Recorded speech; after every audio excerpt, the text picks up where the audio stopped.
हे अर्जुन, मनुष्य का जीवन नदी के प्रवाह जैसा है। यदि यह प्रवाह उचित दिशा में नियंत्रित किया जाए तो वह जीवन को सार्थकता और सफलता की ओर ले जाता है। लेकिन यह केवल तब संभव है जब तुम अपनी साधना में निष्ठा और स्थिरता बनाए रखो।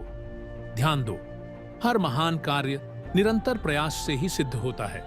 एक छोटे से बीज को देखो, यदि वह बीज नियमित रूप से जल और पोषण पाए तो वह वट वृक्ष बनता है। परंतु यदि कोई दिन जल देना छोड़ दे तो बीज सूख जाता है। इसी प्रकार तुम्हारे कर्म का वृक्ष तभी फल देगा जब उसमें तुम्हारी साधना रूपी जल नियमित रूप से पहुंचेगी।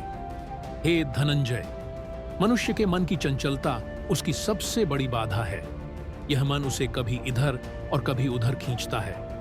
परंतु यदि तुम इस चंचलता पर विजय प्राप्त कर लो और अपने लक्ष्य पर ध्यान केंद्रित रखो तो तुम्हारे लिए कुछ भी असंभव नहीं है। याद रखो, योग कर्म सु कौशलम, अर्थात कर्म में कुशलता ही योग है। और यह कुशलता तभी आती है जब तुम अपने कार्य में निरंतरता लाते हो। हे कौन्तेय, सफलता का रहस्य केवल परिश्रम में नहीं बल्कि निरंतर परिश्रम में छिपा है। तुम अपने धनुष को देखो, यदि प्रतिदिन उसका अभ्यास न किया जाए तो उसकी प्रत्यंचा ढीली हो जाएगी और वह युद्ध में तुम्हारे काम न आएगा। इसी प्रकार ज्ञान, कौशल और शौर्य सब कुछ निरंतरता से ही विकसित होते हैं। तुम सोच रहे होगे कि निरंतरता को कैसे साधा जाए जब मन बार बार विचलित होता है। इसका उत्तर है अभ्यास और वैराग्य।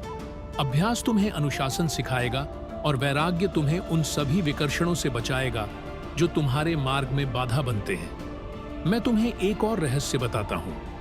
निरंतरता केवल बाहरी कर्म में नहीं बल्कि आंतरिक साधना में भी होनी चाहिए।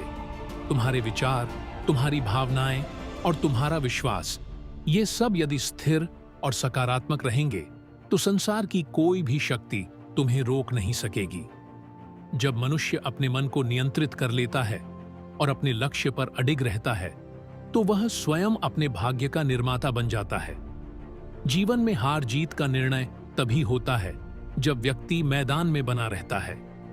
जो निरंतर प्रयास करता है वह अवश्य विजय प्राप्त करता है। असफलता केवल उन्हें मिलती है जो प्रयास बीच में छोड़ देते हैं। याद रखो, नदी चाहे कितनी भी बड़ी चट्टान से टकराए, वह निरंतर बहती रहती है और अंततः चट्टान को काट देती है। यही है निरंतरता की शक्ति। कर्म करो, फल की चिंता मत करो। ये जो मैंने तुमसे कहा है उसका सार भी यही है। जब तुम बिना रुके, बिना थके अपने कर्म में लगे रहोगे तो समय के साथ तुम्हें उसका फल अवश्य मिलेगा। आज जो कठिन लगता है वह कल सरल बन जाएगा।